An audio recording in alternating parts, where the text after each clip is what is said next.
আমরা ক্রমশ আমাদের জীবনে যন্ত্রের উপরে নির্ভরশীল হয়ে উঠছি। আমাদের এই সীমিত জীবনকালে দৈনন্দিন জীবনধারায় আমরা কত পরিবর্তন লক্ষ্য করছি। যে যন্ত্রের ব্যবহার এক সময় বিলাসিতা বলে মনে হতো, সেটাই এখন অপরিহার্য হয়ে উঠেছে। আমরা বাস্তবতা থেকে দূরে সরে যাচ্ছি এবং ভিন্ন ভিন্ন অলিকতার মধ্যে বাস করা পছন্দ করছি। আর এইভাবে আমরা সত্য থেকে পথভ্রষ্ট হয়ে পড়ছি। আমাদের প্রত্যেকেরই কি আমাদের পরবর্তী প্রজন্মকে সত্যের দিকে ফিরিয়ে নিয়ে আসার দায়িত্ব নেওয়া উচিত নয়?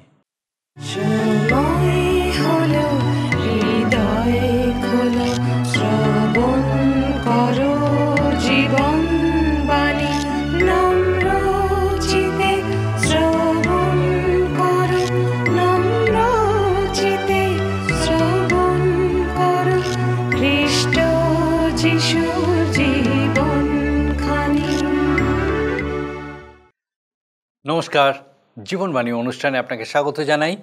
আমার বিশ্বাস মহান ঈশ্বর আপনাকে সুস্থ রেখেছেন, সুরক্ষিত রেখেছেন, আপনার সঙ্গে সঙ্গে আছেন, আর আপনাকে আজকে এক বিশেষ উদ্দেশ্যে আমাদের সঙ্গে এই অনুষ্ঠানে উপস্থিত করেছেন।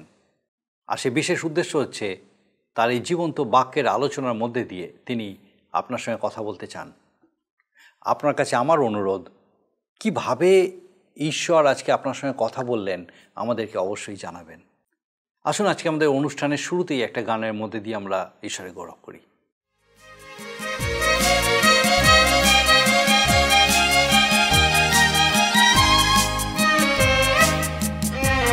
সারা সৃষ্টির মালিক তুমি, সারা সৃষ্টির রক্ষক তুমি, আমার হৃদয়ের প্রণাম লহ তুমি, ধন্যবাদ তোমারি। সারা সৃষ্টির মালিক তুমি, সারা সৃষ্টির রক্ষক তুমি, আমার হৃদয়ের প্রণাম লহ তুমি, ধন্যবাদ তোমারি। হালেলুয়া, হালেলুয়া, হালেলুয়া,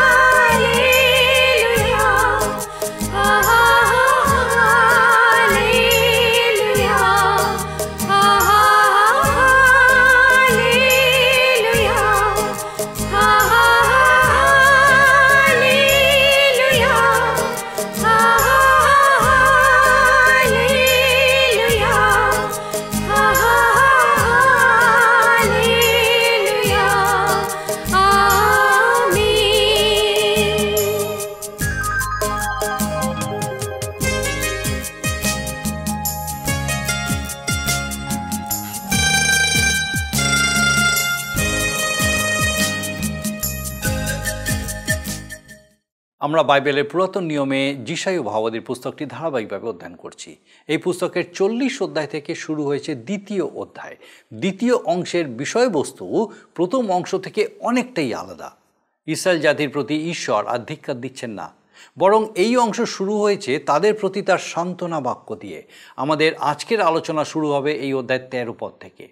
ঈশ্বর অদ্বিতীয়, অনন্য এবং অতুলনীয়। ঈশ্বরের বাক্যে তার বিষয় যতটুকু বলা হয়েছে আমরা কেবল ততটুকুই জানি।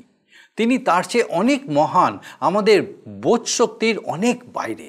যিশায়া ভাববাদী এই প্রসঙ্গেই তার প্রশ্নে বলেছেন, তবে তোমরা কাহার সহিত ঈশ্বরের তুলনা দেবে? তিনি বললেন যে ধনবানেরা তাদের ধন সম্পত্তি দিয়ে ঈশ্বর ব্যতি রেখে আরও অনেক কিছুকে আরাধনার উপযোগী করে তোলে, আর যারা দরিদ্র তারা একইভাবে তাদের যতটুকু ক্ষমতা সেই ক্ষমতাতে সেই একই কাজ করে।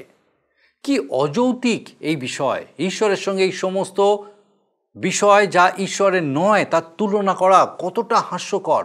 তিনি আরও বললেন যে ঈশ্বর জানেন যে তার প্রজাদের অনেক কষ্ট ও সমস্যার মধ্যে দিয়ে জীবনযাপন করতে হয়। অনেক সময় মানুষের জীবনে এই সমস্ত বিপর্যয় ঈশ্বর নিয়ে আসেন যাতে তার থেকে আমরা কোনো শিক্ষা লাভ করতে পারি। ঈশ্বর কখনোই আমাদের কোনো পরীক্ষায় ফেলেননি যদি না তার মাধ্যমে তিনি আমাদের কোনো শিক্ষা দিতে চান। ঈশ্বর মহান।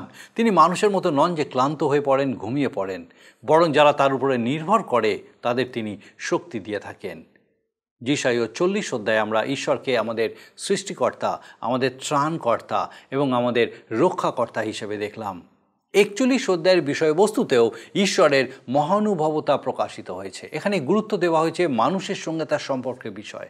আমাদের মনে রাখতে হবে কেবল তার সৃষ্টির মধ্যে নয়, কিন্তু মানব ইতিহাসের মধ্যেও তার মহানুভবতা প্রকাশিত হয়েছে।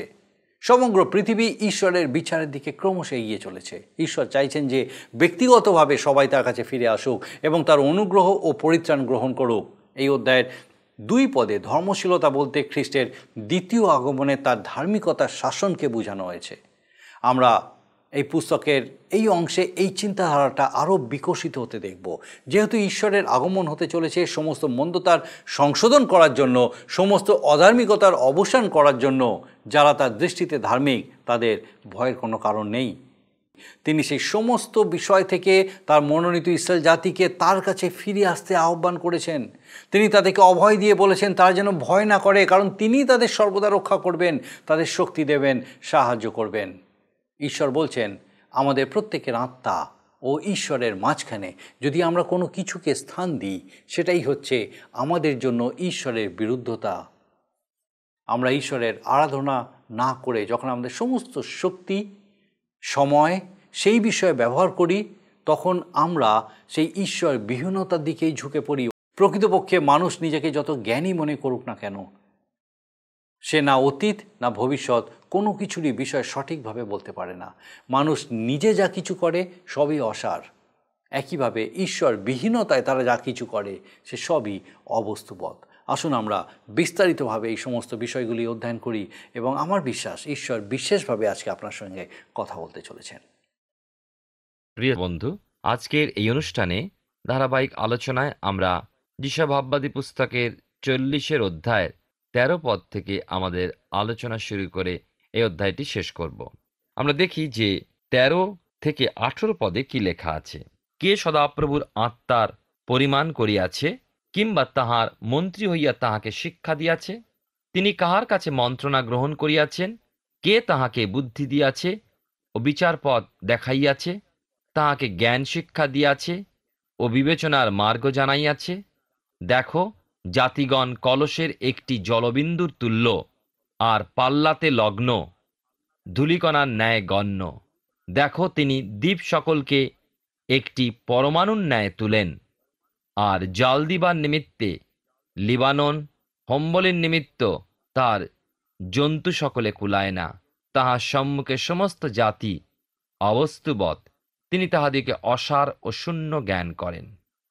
তবে তোমরা কাহার সহিত ঈশ্বরের তুলনা দিবে? তাহার সদৃশ বলিয়া কি প্রকার মূর্তি উপস্থিত করিবে? ঈশ্বর বিষয়ে ও তাঁর সৃষ্টি বিষয়ে আমরা কতটুকু জানি? ঈশ্বর যা প্রকাশ করেছেন তার থেকে বেশি কি কিছু কারো জানা আছে? সত্যি কথা বলতে কি, ঈশ্বর যা প্রকাশ করেছেন তার মধ্যেও কতটুকুই বা আমাদের জানা আছে? তিনি যা বলেছেন তার কতটা আমরা বুঝতে পেরেছি? বাইবেল স্টাডি ক্লাসে একজন বললেন, বাইবেল পড়ি কিন্তু বেশিরভাগই বুঝতে পারি না। হ্যাঁ, কথাটা সত্য, কেননা বাইবেল ঈশ্বরীয় জ্ঞানে লেখা। সুতরাং প্রার্থনায় জ্ঞান ভিক্ষা না করলে বুঝবার জ্ঞান আসবে কোথা থেকে?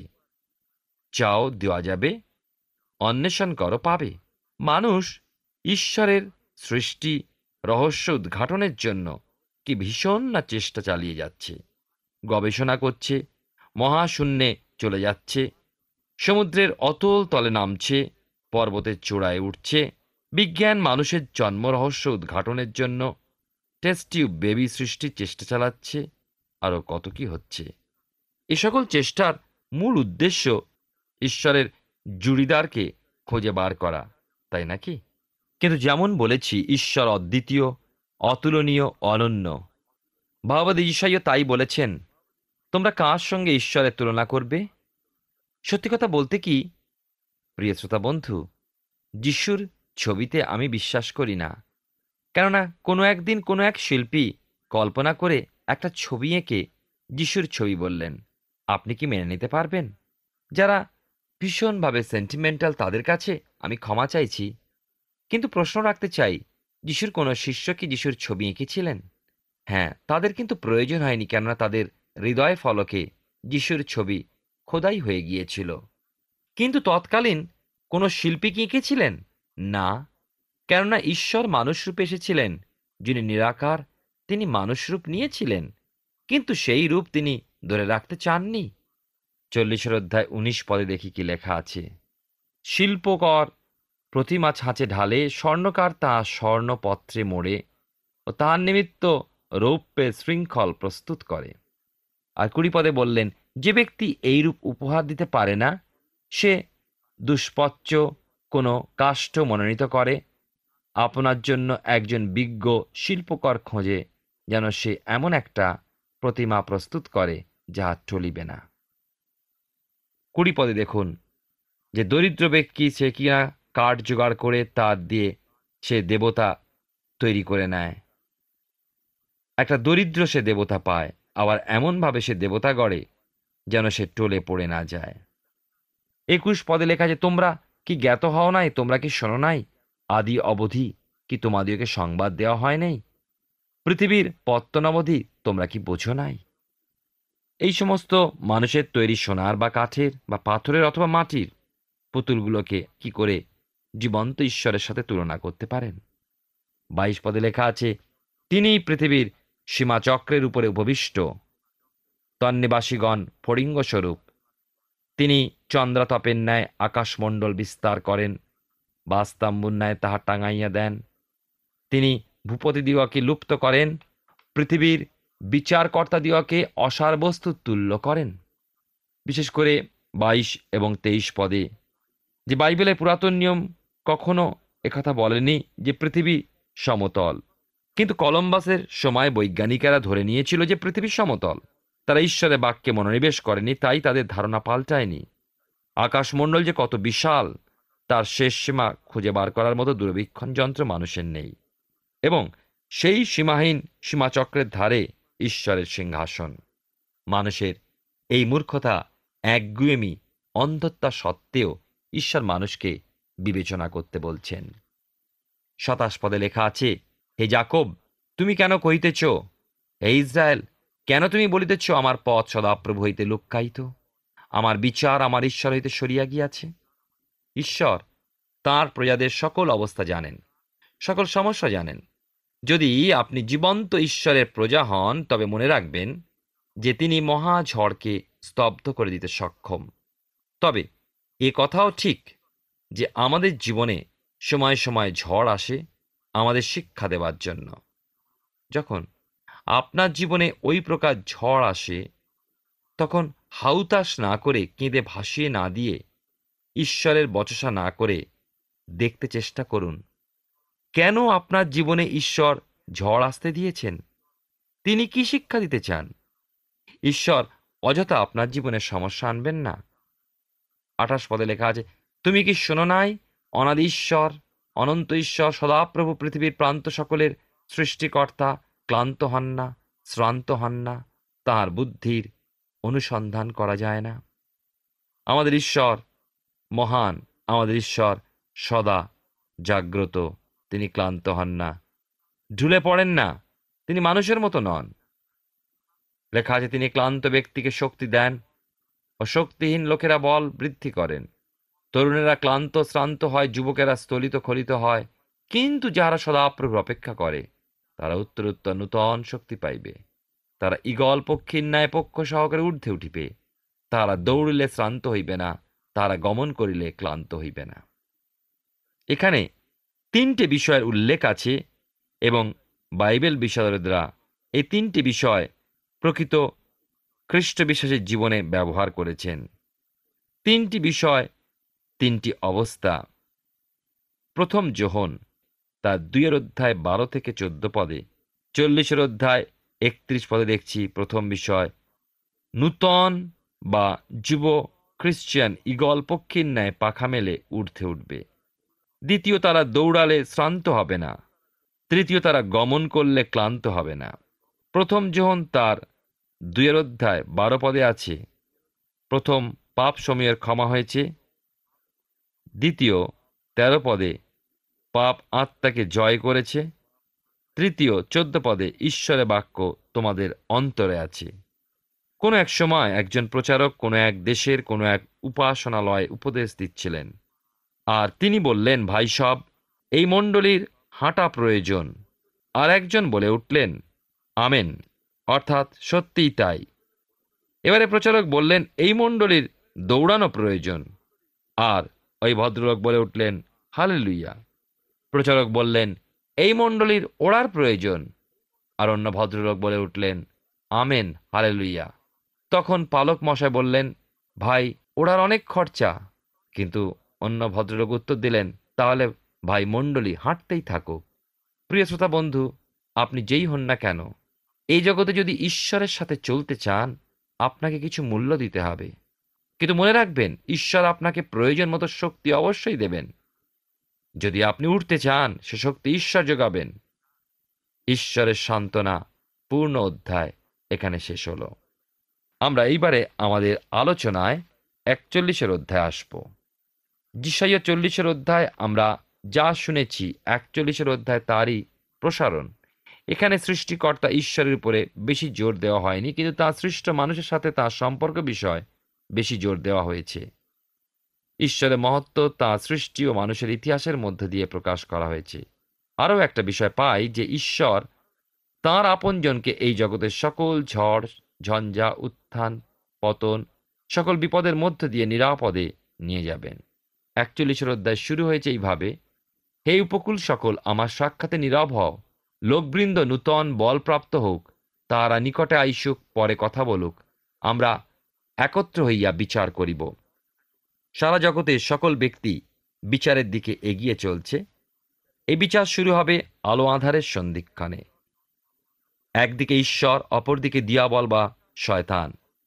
বিশ্বাস ও অবিশ্বাসের যোগস্থলে হবে মহাবিচার। এ বিচার কেউ এড়াতে পারবে না। তবে বিচারের দোষের সাজার জন্য বিচারিত না হয়ে যেন পরিত্রাণ লাভ করতে পারে, তাই ঈশ্বর প্রতিজনকে আহ্বান দিয়েছেন, এসো আমার কাছে, এসো, আমি তোমাদের মুক্তির মূল্য নিয়ে অপেক্ষা করছি। না, কোনো মূল্য লাগবে না। তিনি কেবলমাত্র চান যে প্রত্যেক জন পরিত্রাণ গ্রহণ করুক। 41 অধ্যায় 2 পদে লেখা আছে, কে পূর্বদিক হইতে একজনকে উত্তেজিত করিল? তিনি ধর্মশীলতায় তাহাকে ডাকিয়া আপনার অনুগামী করেন। তিনি জাতিগণকে তাহার সম্মুখে দেবেন, রাজগণের উপরে তাহাকে কর্তৃত্ব করাইবেন। তিনি তাহাদিওকে ধূলির ন্যায় তাহার খড়গের সম্মুখে দিবেন, চালিত নাড়ার ন্যায় তাহার ধনুকের সম্মুখে দিবেন। আমরা দেখতে পাই যে পূর্ব দিক থেকে এক ধার্মিক ব্যক্তি, কার কথা এখানে বলে? কেউ কেউ বলেন যে সেই সাইরাস রাজা। এখানে কিন্তু সাইরাসের কথা বলা হয়নি। আমার মনে হয় ধার্মিক বলতে প্রকৃত ধার্মিকের কথা বলা হয়েছে, কোনো ব্যক্তিকে বোঝানো হচ্ছে না। হতে পারে ধার্মিকতা রাজত্বের বিষয় বলা হয়েছে। খ্রিস্টই তাঁর দ্বিতীয় আগমনে এই জগতে রাজত্ব করবেন, সেই বিষয়। 6 পদে লেখা আছে, তাহারা প্রত্যেকে আপন আপন প্রতিবাসীর সাহায্য করিল, আপন আপন ভ্রাতাকে কহিল, সাহস করো। ঈশ্বর সেই সকল লোককে সংশোধন করে দেবেন যারা ভুল করছেন, যারা ঈশ্বরের পক্ষে থাকেন। সে যত সামান্য ব্যক্তি হন না কেন, তার ভয়ের কারণ নেই, কেননা সে ঈশ্বরের পক্ষে। ভবিষ্যৎ বিষয় তাকে চিন্তা করতে হবে না।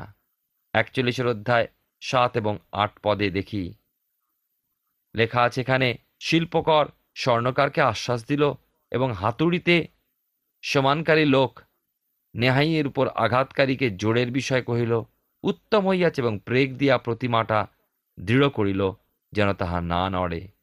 কিন্তু হে আমার দাস ইসরায়েল, আমার মনোনীত যাকব, আমার বন্ধু অব্রাহামের বংশ, আমি তোমাকে ধরিয়া পৃথিবীর প্রান্ত হইতে আনিয়াছি, পৃথিবীর সীমা হইতে আহ্বান করিয়া বলিয়াছি, তুমি আমার দাস, আমি তোমাকে মনোনীত করিয়াছি, দূর করি নাই। বিশেষ করে যখন আমরা এই অংশে আসি, আমরা দেখি যে ইসরায়েল যেন ঈশ্বরে নির্ভর রাখতে পারে, সেই বিষয় তিনি আলাপ করছেন। এবং ইসরায়েল পুনঃ পুনঃ বলছেন, হে ইসরায়েল, আমার মনোনীত, আমার যাকব, আমার প্রতি ফেরো। ইসাহাকের পুত্র যাকব ছিলেন প্রবঞ্চক, কিন্তু ঈশ্বর তার প্রতি দৃষ্টি দিয়েছিলেন ও মনোনীত করেছিলেন। তার মনোনীত জাতিকে যাকব গোষ্ঠী থেকে উৎপন্ন করবেন। তিনি যাকবকে ভালোবেসেছিলেন এবং যাকব ঈশ্বরকে ভালোবাসলেন। এখন তিনি যাকবের সন্তানদের কাছে অনুরোধ রাখছেন, তোমরা আমাতে আস্থা রাখো, আমাতে নির্ভর করো, আমাকে বিশ্বাস করো। অব্রাহামকে ঈশ্বর বন্ধু বলতেন। অব্রাহামের সাথে ঈশ্বরের যে সম্পর্ক ছিল, সেই সম্পর্ক তিনি ইসরায়েলের সঙ্গে রাখতে চাইছেন। 41 অধ্যায় 10 পদে লেখা আছে, ভয় করিও না, কারণ আমি তোমার সঙ্গে সঙ্গে আছি। ব্যাকুল হইও না, কারণ আমি তোমার ঈশ্বর। আমি তোমাকে পরাক্রম দিব, আমি তোমার সাহায্য করিব। আমি আপন ধর্মশীলতার দক্ষিণ হস্ত দ্বারা তোমাকে ধরিয়া রাখিব। এই পথটি সত্যি আশ্বাসবাণীর স্তম্ভ, সান্ত্বনার উৎস, কেবল সেই কালের জন্য নয়, কিন্তু চিরকালের জন্য এবং সকলের জন্য। এক মহা আশাপূর্ণ প্রতিশ্রুতি। ঈশ্বর চান যে তাঁর সন্তানেরা তার উপরে সম্পূর্ণ নির্ভর করুক। 13 পদে লেখা আছে, কেননা আমি সদাপ্রভু তোমার ঈশ্বর, তোমার দক্ষিণ হস্ত ধারণ করিব, তোমাকে বলিব ভয় করিও না, আমি তোমার সাহায্য করিব। করুণাময় ঈশ্বর তাঁর করুণাপূর্ণ কথায় তাঁর সন্তানদের সান্ত্বনা দিচ্ছেন। তিনি চান যে আমরা যেন সম্পূর্ণভাবে তাঁর উপরে আস্থা রাখি, তাঁর সাথে চলি, কথা বলি, তাঁর স্তুতি আরাধনা করি। আমরা যেন তাকে ঠিকমতো জানি, তাঁর নির্দেশ মানি এবং তার মনের মতো সন্তান হই। চিন্তা করে দেখুন, আজ মানুষ কত বড় সহভাগিতা হারাচ্ছে। আবার কিছু মানুষ আছেন যারা বাহ্যিক আচার অনুষ্ঠান নিয়ে এত ব্যস্ত যে আসল সহভাগিতা যে কি তা থেকে তারা বঞ্চিত হয়ে যাচ্ছে। 14 পদে আছে, হে কীট যাকব, হে ইসরায়েলের নরগণ, ভয় করিও না। সদাপ্রভু কহেন, আমি তোমার সাহায্য করিব, আর ইসরায়েলের পবিত্রতম তোমার মুক্তিদাতা। আমরা মনে করি যে আমরা একজন বিশিষ্ট ব্যক্তি, আমরা একজন কেউ কেটা, কিন্তু সত্যি কি তাই? ঈশ্বরের চোখে আমরা কিন্তু কীট মাত্র, এছাড়া আর কিছুই নয়।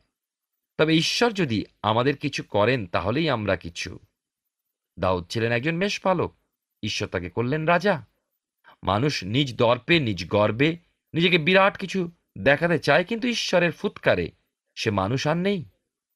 রাজা হেরোদকে মানুষ যখন প্রশংসা ঈশ্বরের আসনে বসালো, হেরোদ গর্বে অহংকারে ফুটে উঠল, কিন্তু সেই মুহূর্তে ঈশ্বর তাকে আঘাত করলেন, আর সে কীট ভক্ষিত হয়ে মারা গেল। আবার অনেকে নিজ দর্পে ও নিজ প্রতিপত্তিতে বলতে চায় বা চলতে চায়, কিন্তু বিফল হলে জীবনে ঘৃণা আসে, শেষ পর্যন্ত সে আত্মঘাতী হয়। প্রিয় শ্রোতা বন্ধু, প্রিয় ভাই ও বোন, মানুষের এমন একজনকে চাই যার আশ্রয়ে থাকলে সে সকল অবস্থায় নিরাপদ। আর তাই ঈশ্বর সেই সুযোগ দিচ্ছেন, এসো আমার কাছে, এসো আমার প্রতি ফেরো। ঈশ্বর তার পরিত্রাণ, তার করুণাদান, তার অনুগ্রহ নিয়ে অপেক্ষা করছেন। এসবই মানুষের জন্য, আমার আপনার জন্য। কেবলমাত্র আপনার মুখ তার প্রতি ফেরান।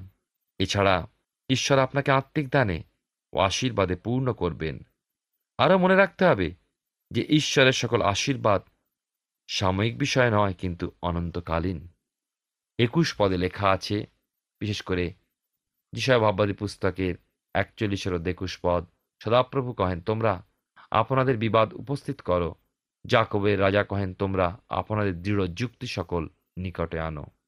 যে কেউ নিজ অন্তঃকরণ ও ঈশ্বরের মাঝে অন্য কোনো ব্যক্তি, বস্তু বা বিষয়কে স্থাপন করে ও ভালোবাসে, বাইবেলে বাক্য অনুযায়ী তা মূর্তি পূজার সমান। এটা আমার আপনার জীবনে কোনো ব্যক্তি, যে কোনো বস্তু বা যে কোনো বিষয় হতে পারে, যার জন্য আমরা আমাদের সময়, শক্তি, অর্থ নষ্ট করে চলেছি, বা অন্য কোনো কথা বলছি না, কিন্তু উক্ত বিষয়গুলি আপনার নিজের বিষয় বলে প্রাধান্য লাভ করছে আপনার জীবনে। 22 পদে লেখা আছে, উহারা সে সমস্ত লইয়া নিকটে আইসুক, যাহা যা ঘটিবে আমাদিগকে জ্ঞাত করুক। পূর্বকার বিষয় কি তাহা বলো, তাহলে আমরা বিবেচনা করিয়া তাহার শেষ ফল জানিতে পারিব। মানুষ জানে না যে কিভাবে কোথা হতে মানুষের জন্ম। এ ব্যাপারে আমাদের কিছু আসে যায় না। নানা মত পোষণ করে মানুষ, নানা গবেষণা চালিয়ে যাচ্ছে, তার মধ্যে ক্রমবিকাশ এ কথাও পাই। তবে মনে হয় আগামী 50 বৎসরের মধ্যে ক্রমবিকাশবাদীরাও নীরব হয়ে যাবেন। বহু মতবাদ অকেজো হয়ে গেছে, সভ্যতার পথের বাসে পড়ে আছে, কিন্তু বাইবেল উক্ত মানুষ নামে প্রাণীর জন্ম বৃত্তান্ত পুরানো হয়নি। প্রিয় বন্ধু, আমরা যেন এই জগতের মন্দতা থেকে নিজেদের জীবনকে পৃথক করি এবং প্রভুতে পরিপূর্ণতাময় সমর্পিত জীবনের মধ্যে এগিয়ে চলি। ঈশ্বর আপনার জীবনে মঙ্গল করুন। আমরা যিশাইয়া ভাববাদী পুস্তক থেকে ধারাবাহিকভাবে অধ্যয়ন করছি। আমার বিশ্বাস, বিশেষ করে আজকে মহান ঈশ্বর তার জীবন্ত বাক্য দ্বারা আপনার সঙ্গে কথা বলেছেন। আজ এই জগৎকে ঈশ্বর বিহীনতায় বিভিন্ন বিষয় ক্রমশ গ্রাস করে ফেলছে। হ্যাঁ, এটাই ঠিক যে এই সমস্ত বিষয়গুলি সাধারণত আমাদের চোখের সামনে ভেসে ওঠে কোনো বস্তুবৎ বিষয়ের মধ্যে দিয়ে, ইট, কাঠ, মাটি, পাথরের মধ্যে দিয়ে। ঈশ্বরের নামে আমরা তার বিরুদ্ধে গিয়ে এই সমস্ত বিষয়ের আরাধনা উপাসনা করি, কিন্তু বিষয়টা আংশিক সত্য। আমরা যারা সক্রিয়ভাবে এই ধরনের কাজ থেকে নিজেদেরকে দূরে রেখেছি, দুর্ভাগ্যবশত আমরাও কিন্তু সেই একই দোষ করে চলেছি। আমরা একবার ভেবে দেখি, দিনের সিংহভাগ সময় এবং শক্তি আমরা কিভাবে খরচ করি, কিসের জন্য খরচ করি। আমাদের জীবনে কি এমন কোনো অভ্যাস, এমন কোনো বস্তু আছে যা আমাদেরকে ঈশ্বরের কাছ থেকে দূরে সরিয়ে রাখে? বা এমন কোনো বিষয় কি আছে যা আমার আর ঈশ্বরের মাঝখানে আছে, যেটার প্রতি আমি সবথেকে বেশি আকৃষ্ট? ঈশ্বর আমাদের তার কাছে ফিরে আসতে আহ্বান করছেন। তিনি আমাদের সমস্ত পাপ থেকে উদ্ধার পাওয়ার এক অপূর্ব সুযোগ করে দিয়েছেন। আমাদের সম্পূর্ণরূপে সেই সুযোগ এখনই গ্রহণ করতে হবে, কারণ সময় আর বেশি নেই। ঈশ্বরের বিচার ক্রমশ এগিয়ে আসছে।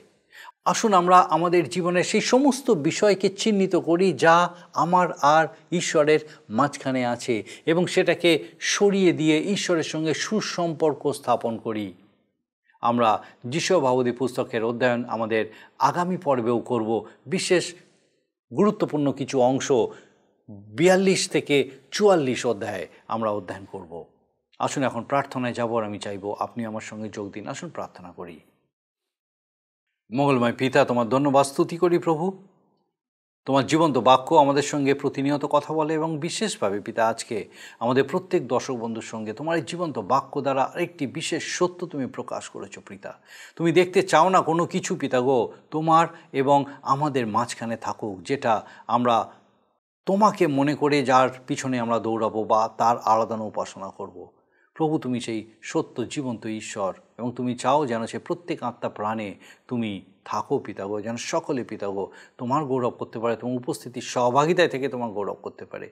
প্রার্থনা করি আমাদের প্রত্যেক দর্শক বন্ধুর জন্য সৈক্য পিতা, সেই প্রত্যেককে প্রভু এই সত্যে তুমি পূর্ণ করো, তোমার অনুগ্রহে পূর্ণ করো। বিশেষ করে প্রার্থনা করি প্রভুগো, এই সময় যদি কেউ বিশেষভাবে অসুস্থ আছেন, সৈক্য পিতা প্রার্থনা করি তোমার অনুগ্রহের হাত সেই অসুস্থ শরীরের উপরে রাখো, যেন সেই অসুস্থ শরীর প্রভু তোমার স্পর্শ উপলব্ধি করে, তোমার সেই অলৌকিক স্পর্শ উপলব্ধি করতে পারে।